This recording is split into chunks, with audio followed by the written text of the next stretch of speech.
I'm sure you've heard the news. Iran is in the global spotlight today after the unexpected death of President Ebrahim Raisi. Iranian President Ebrahim Raisi has passed away. This news has sent shockwaves across the globe and has led to an outpouring of reactions from international leaders and citizens alike. Raisi, known for his hardline approach, was at the center of many crucial and often controversial policies that shaped not only Iran, but its relations worldwide. As the world watches closely, questions about the implications of his death on regional stability and global politics are now at the forefront.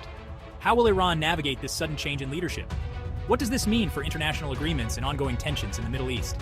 Stay tuned as this story develops and the world grapples with the ramifications of this significant political event.